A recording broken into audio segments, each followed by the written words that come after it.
porque realmente es un sitio pequeño, encontrar una manifestación de este tipo, ¿no? Esto por lo regular siempre se da en zonas muy importantes o zonas que tengan cierta característica de interés para los prehispánicos. Un zompantli es esta estructura donde se colocaban colocan los cráneos. Ajá. Nosotros lo encontramos oculto.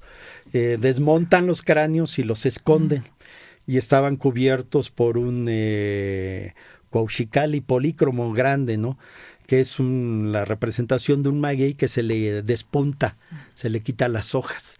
Al interior de estaban los cráneos. Entonces, este hallazgo nos sorprendió muchísimo. Estuvimos buscando los antecedentes y no encontramos. Entonces, de ahí nos fuimos a las fuentes. Y en las fuentes, tanto en las cartas de relación de Hernán Cortés, en la segunda y en la tercera, empezamos a ver cierta coincidencia de datos. Y el que mayor información tiene es Bernal Díaz del Castillo, es el que es más amplio en esto. Aunque la evidencia arqueológica es enorme, sí nos permite a nosotros hacer la relación de lo que ahí aconteció. Y empezamos a encontrar objetos, encontramos una espada, hemos encontrado dagas, clavos, en fin, vajilla, talavera. Entonces empezamos a ver que había algo raro estaba en el sitio. Y ahí empezamos a analizar las fuentes, empezamos a hacer un análisis de todas las fuentes. Y fuimos encontrando el proceso que se da. Las fuentes nos relatan que en 1520 hay una captura en el lugar. Sobre todo a las fuentes, un poquito las primeras son de origen de Tlaxcala. Ellos nos hablan de que capturaron a alguien en un pueblo que ellos llaman Pueblo Grande, no le dan el nombre de Sultepec. Hay una captura y hasta ahí queda. Los indígenas no son tan explícitos, no nos dicen qué pasó. Cuando ya nos vamos nosotros a las crónicas hispanas, ahí sí encontramos. Y el primero de ellos es Bernal y Cortés. Ellos nos dicen que cuando él está en Tenochtitlan, le avisan de la llegada de Pánfilo de Narváez. Entonces él reorganiza y manda un embajador, entre ellos el embajador va un padre Mercedita. Se trata de hacer una conciliación porque Cortés se entera de que van por él, lo van a capturar, ¿no? Entonces le dice en ese momento Moctezuma, vete por Calpulalpan, es la parte más corta. Y le avisa a los que están ahí, déjenlo pasar.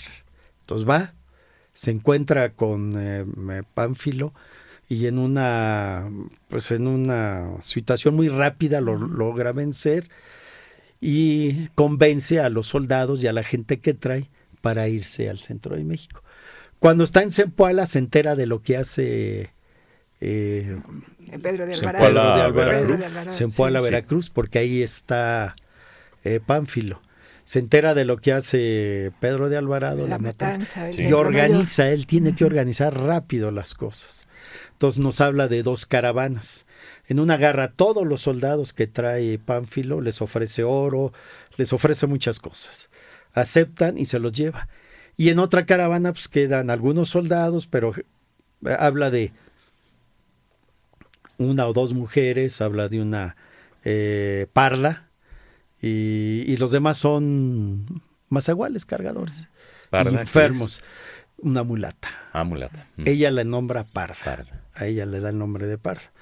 Es lo que habla, ¿no? Entonces él se va, lo dejan pasar otra vez. Vienen los sucesos de la Noche Triste, sale derrotado y él se va por la zona de Apan. De Apan y llega a Hueyotlipan. En Hueyotlipan le dicen los tlaxcaltecas, oye, acaban de agarrar una caravana.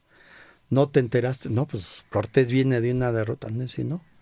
Y se va herido, se va a recuperarse a Tlaxcala. Es en ese momento que capturan en esta área la caravana. Pero Cortés, en su huida, mata a Moctezuma y mata a Cacamatzin, que es el rey de Texcoco. Entonces los de esta área que pertenecen a Texcoco piden qué hacer con la caravana capturada. Y dicen, no, ténganlos ahí, que ahí los van a sacrificar. Entonces los de Calpulalpan se esperan, los de Tecuaque esperan las noticias y empiezan. Primero son prisioneros. ¿Y qué hacen? No van a hacer una cárcel. Los empiezan a distribuir entre la población O sea, a ti te toca esto, a ti te toca esto. ¿Como y lo otro. peones o...? No, hechos prisioneros, pero cuidados por los habitantes. Ya. No hacen ellos una cárcel especial porque es un área que no tiene un ejército, no tiene nada. Entonces los van integrando hacia el contorno de lo que es el centro ceremonial. Y entonces ellos empiezan a elegir. Para julio y junio y julio, ellos empiezan a ver las festividades y empiezan a elegir a las personas para el sacrificio. Y los empiezan a sacrificar. Empiezan a sacrificarlos, empiezan a hacer todos los eventos. Hemos recuperado nosotros, las fuentes nos hablan de 550 los capturados, ¿no? Nosotros hemos recuperado en el centro ceremonial casi 400 entierros. En diversas festividades, rituales, en diversos procesos. Tenemos desde el sacrificado del corazón, al que fue ingerido, desde el que fue cocido, desde que el desmembrado en las zonas habitacionales los están desmembrando para repartir los huesos trofeos. O sea, tenemos todo ese proceso. ¿Sí? De cómo le decían, bueno, ahora los que tienes tú dámelos porque van a ser sacrificados. Yo me imagino a los otros que estaban ahí, escuchaba cómo iban a ser sacrificados sus compañeros, ¿no? Entonces todo esto está relatado en las fuentes y nosotros estamos encontrando la evidencia histórico-arqueológica del lugar. Entonces los cráneos que tenemos y el Zompantli en excelentes condiciones, actualmente está en el Museo de Historia, en la primera sala. Ese es el de Sultepec Tecuac, excelentemente bien conservado. Tiene los procesos de intemperismo, tiene los procesos de cómo fueron introducidos en la cal. Están las ollas con cal. ¿Por qué la cal? Para evitar la putrefacción. Claro. Y pudieran ser expuestos, ¿no? Entonces ya la gente ya no tendría ese olor fétido que da un cráneo expuesto, ¿no? Ya está limpio, está lavado y está expuesto. Entonces aquí lo que nosotros hacemos es hacer un equipo interdisciplinario. Decimos, bueno, nosotros somos arqueólogos, tenemos ciertas limitantes y hay que entregar un equipo interdisciplinario. Se integran antropólogos físicos, historiadores y empezamos a trabajar en conjunto. Y pues los resultados han sido excelentes, ¿no? Entonces cuando pasa el proyecto de la carretera, una de las preocupaciones tenemos que proteger ante todo y rescatar lo que hay. Y efectivamente en el trazo de la carretera encontramos nosotros 2 aljibes. Los exploramos y encontramos cosas verdaderamente extraordinarias, ¿no? Encontramos una costilla de caballo que es labrada. Se labra una serpiente de cascabel, ¿no? En excelentes condiciones. Encontramos las primeras esculturas hispanas en piedra bañadas en cinabrio, que fueron ocultadas en el lugar. Encontramos esculturas mesoamericanas, prehispánicas ahí mismo, para protegerlas de las destrucciones. Entonces nos permitió ampliar lo que es el esquema de ese momento, ¿sí? En los aljibes. Entonces todo eso lo recuperamos, figurillas, recuperamos una taza china. China, o sea, ya de los objetos que traían los españoles, tenemos un camafeo, tenemos botones, anillos. O sea, nos ha permitido recuperar una información muy importante. Es lo primero que venía. O sea, monedas, hemos recuperado monedas, hemos recuperado medallas, todo lo que venía. ¿Qué nos ha permitido estos estudios? Esta caravana sí estaba integrada por guerreros, sí estaba integrada por soldados españoles, pero estaba integrada por muchas mujeres. Venían muchas mujeres españolas y sobre todo venían ya con servidumbres. Venían con gente de origen africano, o sea, venían negros, negras, mulatos, mulatas, mestizos, y encontramos una zamba, que es la combinación de prehispánico con una negra, que ya esto se da en Cuba. Es gente que viene de Cuba. Entonces encontramos la diversidad y encontramos niños también. O sea, en esta primera llegada también venían niños. Las mujeres españolas tenemos desde los 25 hasta los 70 años. Pero estamos hablando que de la muestra, un 40% son mujeres. O sea, muy alto, muy alto. ¿Sí? Y de ese 40, el 10% son de origen africano. Entonces ya nos cambia lo que es la visual de la conquista de México. La presencia de niños, sí vienen enfermos, vienen muchos sifilíticos, vienen gente con problemas de deformación, vienen gente mal físicamente, o sea, con cojos, deformes, o sea, nos ha abierto otro panorama de la gente que venía. Y todo eso ahí está la evidencia, ¿no? Y se ha comprobado, ya se están haciendo las reconstrucciones de los conquistadores, cómo eran, para pretenderlo posteriormente mostrarlo, ¿no? O sea, reconstrucciones del rostro a partir del cráneo. Sí, para ver cómo eran. Otro dato importante es los animales que traían. Traían cerdos, vacas, borregos, pollos, gallinas, perros salchichas. O sea, nos habla de otras cosas que la historia no nos había dicho. Y toda ahí está la muestra, ¿no? El salvamento nos permitió recolectar 1,300 especies. ¿De qué? Animales. Especies animales. Entonces imagínense la cantidad que traen ellos, lo que ellos llaman sus mantenimientos, ¿no? Ahí quedaron. Fueron parte del sacrificio, algunos fueron introducidos a los aljibes, otros no, otros fueron comidos. Pero el proceso que se da es muy interesante porque hay una integración general del sitio. Y además hay una lucha, ¿no? Hay una demostración. Ellos están, Sultepec Tecuac es un sitio fronterizo a Tlaxcala, ¿no? Entonces les están diciendo, van a regresar, miren lo que les va a pasar.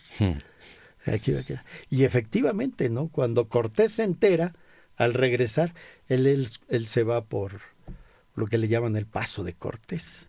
Y cuando está en Texcoco, le dicen los de Texcoco, no, nosotros no fuimos, fueron los tlateposcas, los de atrás, no nosotros. Entonces ya cuando Cortés se siente seguro, le dice a Pedro de Sandoval, que es el alguacil mayor, le dice, cuando vayas por los bergantines, llévate gente, ve y asola aquel poblado donde me mataron y se comieron a mi gente. Entonces ya cuando él está seguro militarmente, es cuando va a la zona de Sultepec. Los de Sultepec se enteran de que vienen y a los aljibes empiezan a ocultar todo. Todo empiezan a ocultarlo en los aljibes. Todos los aljibes son la caja donde está todo el proceso histórico. Ahí lo guardaron, ¿no? Hemos localizado 12 aljibes y lo que hemos localizado en esos 12 aljibes es una maravilla de objetos. Entonces todo queda guardado, llegan los españoles, sí, destruyen el sitio, lo queman, destruyen algunas estructuras y todo. Y a los habitantes los toman y los hacen esclavos, ¿no? Por un edicto que él hace, todo lo que aquellos que tuvieron un enfrentamiento con los españoles van a ser esclavos, ¿no? Y de ahí se cambia el nombre a Tecuac, es cuando se le da el nombre de Tecuac. ¿Sí? ¿Qué y el significa? ¿Nos puede repetir lo que dice el padre Garibay? Donde se los comieron a los señores o a los dioses. Sería el relato en una sola palabra de este acontecimiento. Sí. Entonces, y el sitio ya no vuelve a ser ocupado. Ahí queda abandonado, ni hay población cerca, ni hay elementos coloniales sobre el sitio. Entonces, este mito, este suceso permite conservar lo que ahí sucedió, ¿no? Y eso es lo que estamos recuperando, ¿no? El salvamento, le digo, tenemos más de 3,000 piezas, algunas de ellas de una calidad y un valor histórico incalculable, ¿no? Entonces, un salvamento, inclusive los ingenieros, siempre ellos, es una molestia, pero al ver la riqueza y todo dijeron, no, pues tenía razón. Se emocionaron. Se emocionaron, sí, inclusive se les dio a ellos varias veces un relato de lo que había sucedido y se les mostró los materiales, ¿no? Y ya no hubo problema con el salvamento. Ahorita todavía estamos en el análisis de los materiales. Recuperamos, 3,500 bolsas de material de los dos momentos, tanto de la época clásica como del posclásico, objetos de incalculable valor. Tenemos pinzas, tenemos herramientas que usaban los españoles para construir en la madera y todo, ¿no? Todo eso hemos recuperado. Tenemos vidrio soplado, tenemos cerámica, como les digo, de China, de Europa, lo que viene de Cuba. Entonces, es todo el proceso que se da antes de la conquista. lo hemos recuperado gracias a eso. Hay quien duda, por ejemplo, de la historia de Bernal Díaz del Castillo, porque dicen que le escribió ya viejito, que todo era de memoria, que a lo mejor hay muchas imprecisiones. Y este tipo de investigaciones confirman muchas cosas que se dan en las fuentes, muchos relatos, historias, como todo esto que nos estás contando. Y entonces confirma que Bernal tenía razón. Digamos. Sí. Y Cortés, claro, en las cartas de relación. Sí, pero igual él las escribe 6, 7 meses después de los sucesos, ¿no? Y ya después a Gómara le dicta a él. Y ya han pasado muchos años, ¿no? Yo creo que ellos hacen una justificación de lo que hicieron. De lo que ellos hicieron y justifican el por qué hicieron esto y lo otro, ¿no? Pero los relatos y las descripciones, algunas se quedan cortas, otras son muy buenas. Nos permiten a nosotros tener una relación. Y lo que nos ha dado la arqueología es mucho más allá del relato. Por ejemplo, en los procesos de sacrificio, ¿no? Ahorita estamos analizando una concentración de un sacrificio donde hay la presencia de 4 mujeres negras, ¿no? Que fueron mutiladas, decapitadas y al interior de la nariz les metieron puntas de maguey. Entonces hay todo un proceso mítico, hay todo un proceso sacrificial de lo que ahí está pasando, ¿no? O sea, no nomás agárralo, mátalo y ya ganamos, no. Hay toda una normatividad para el uso que se le da a esta caravana, ¿no? Los niños, simplemente la presencia de los niños, ¿no? Los hemos encontrado en una calzada abrazados. O sea, fueron sacrificados y los entierran junto con la madre posiblemente y el niño abrazados.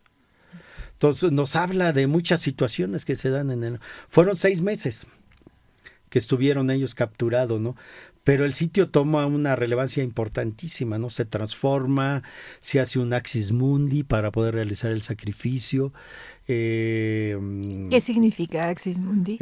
La relación entre el hombre y Dios, un lugar exclusivo para poder realizar el sacrificio, porque ellos van a hacer sacrificios de mitos de origen, ¿no? Ellos quieren regresar a su origen para proteger su mundo, ¿no? O sea, un lugar que no tenía tanta importancia toma una investidura para todo este acontecimiento. Así Qué es. Interesante. Sí, por ejemplo, la presencia del Zompantli, ¿no?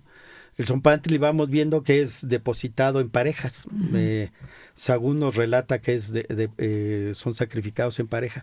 Entonces toman a una española y toman a un indígena, a un totonaco.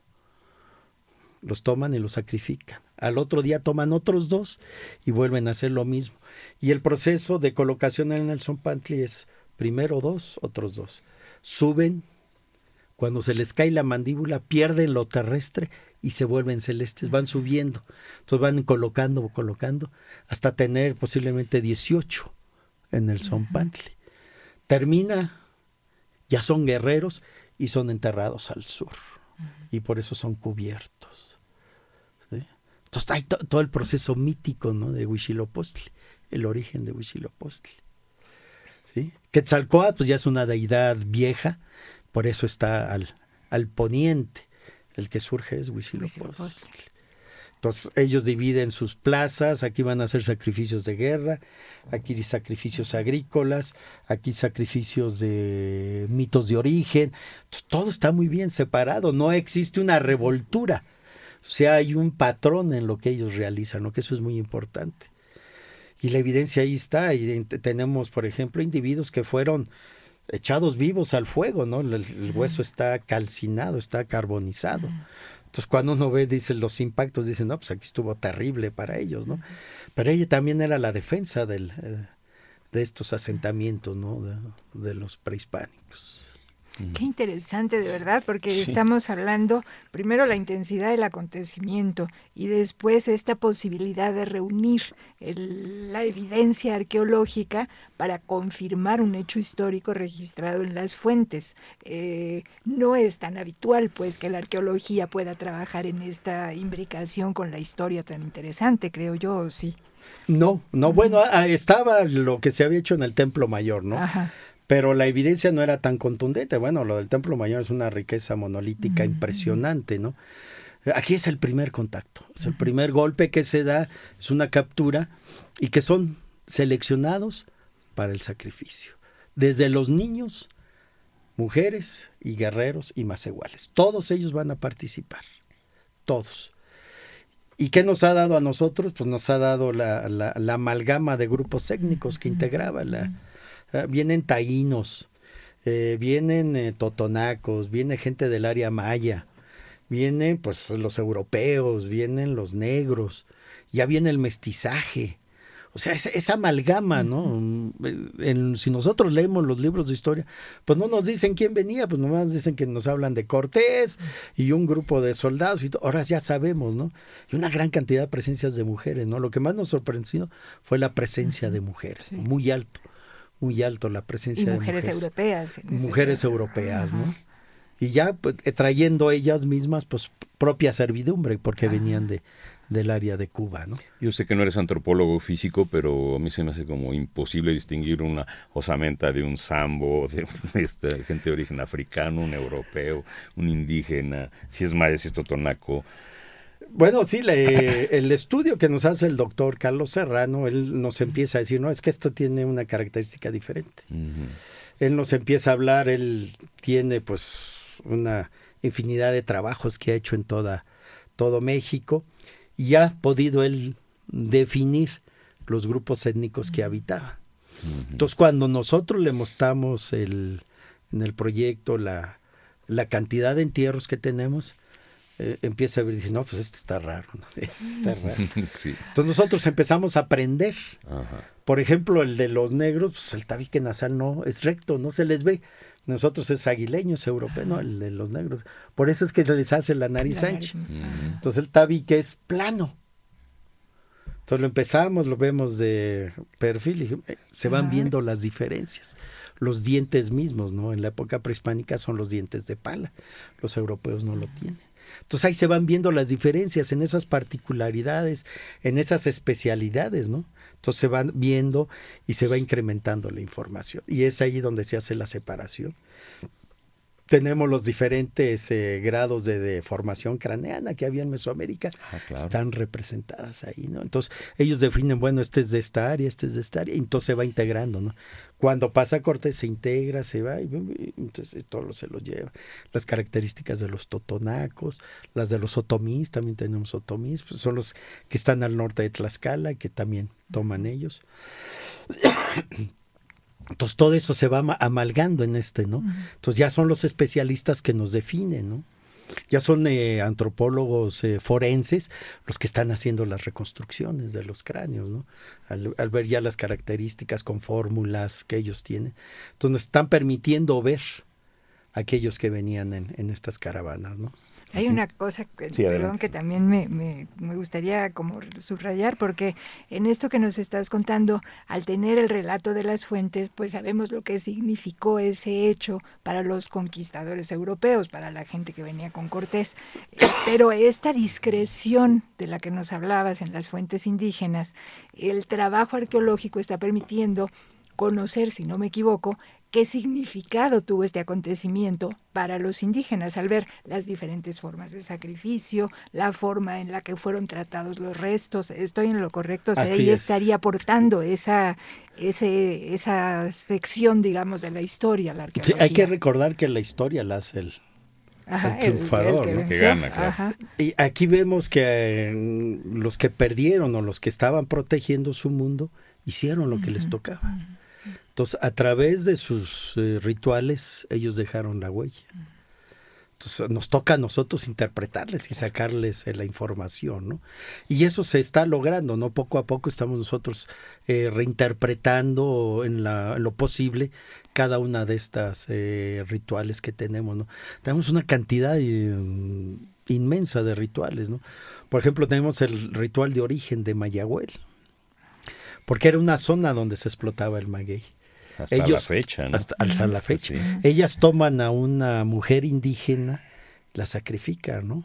La desmembran, la reintegran como es, la vuelven a acomodar y le ponen sus vasijas de maguey, que son Optecoman, que son las únicas vasijas que se han localizado ahorita para Mesoamérica, ¿no? Vasijas especiales que están en los códices donde se ponía el pulque. Y que nosotros al ver las vasijas les dimos el nombre de Optecoman, ¿no? Vasijas que contienen el pulque y que representan magueyes, están representando magueyes. frente a Quetzalcóatl. Acuérdense que Quetzalcóatl baja a Mayagüel, a la tierra, ¿no? Para que el hombre fuera feliz. Entonces esta ofrenda se la dedican a Quetzalcóatl. Y lo curioso es que estas vasijas las ponen de 4 en 4. 4 le dan al inframundo, entonces las voltean para que el líquido vaya al inframundo. 4 le dan a los dioses, las ponen hacia arriba y las pintan de azul. Las del inframundo amarillas, las pintan amarillas. 4 les dan a los dioses, las inclinan y las pintan de blanco. Y 4 les dan a los hombres. Esas no las pintan. Entonces, hasta en los colores ellos van dejando una manifestación, una interpretación. ¿Y qué nos dice el mito? Que 4 es la medida a tomar. Se toma 1, la quinta es borrachera. Y así pasó en Tula. Sí.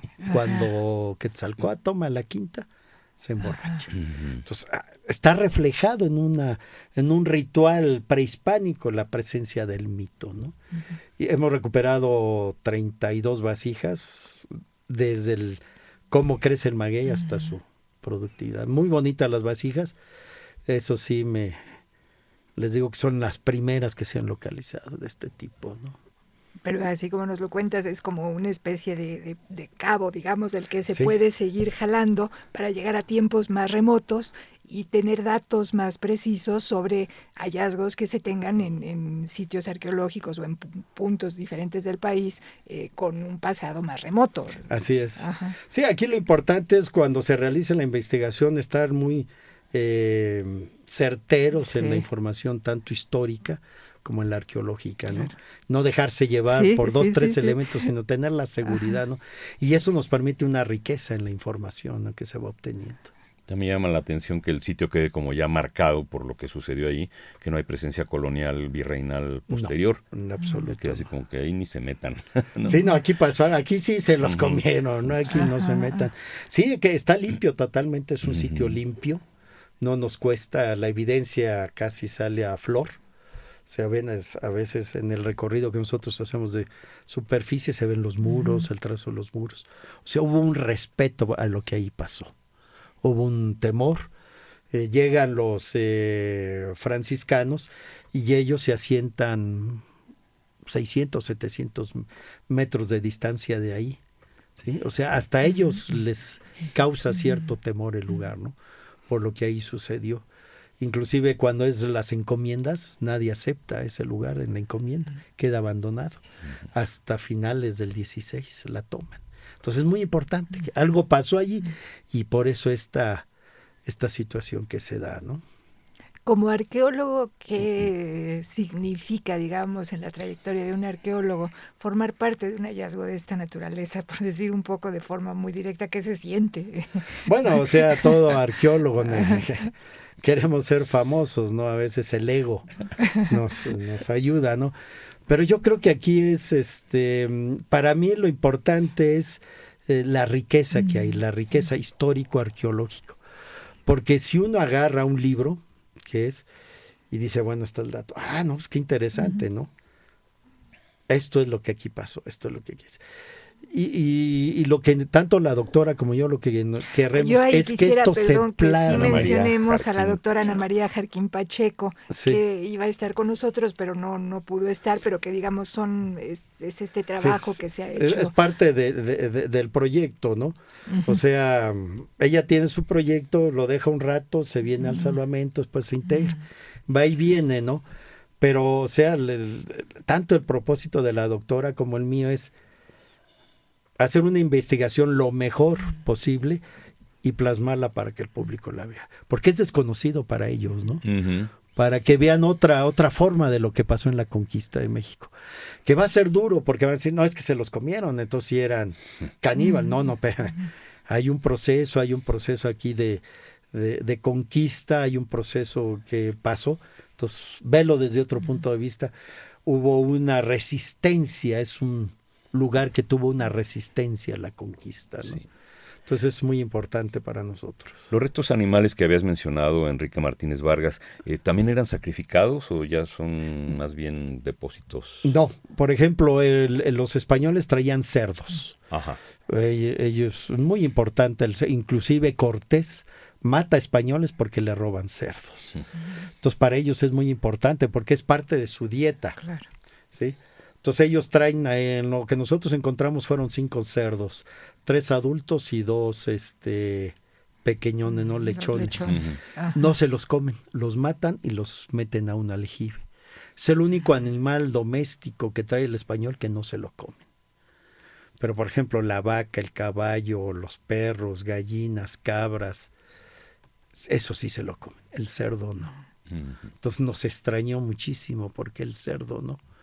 Los sacrifican, los desmembran y los depositan en un aljibe.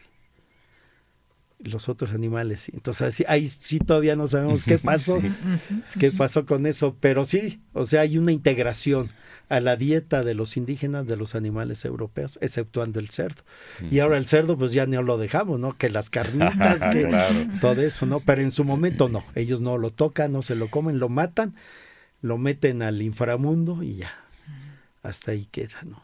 Enrique Martínez, nos quedan como 3 minutos de conversación y se nos ha ido pero como agua y sentimos que se va a quedar mucho en el tintero, como se dice. Sí. ¿Con qué quisieras terminar, concluir, despedirte? ¿Qué faltó o qué resaltarías? No, bueno, este lugar para mí ha sido un lugar extraordinario.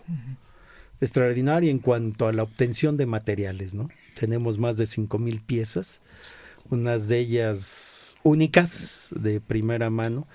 Y lo importante es que el INAH está recuperando parte de la historia de México.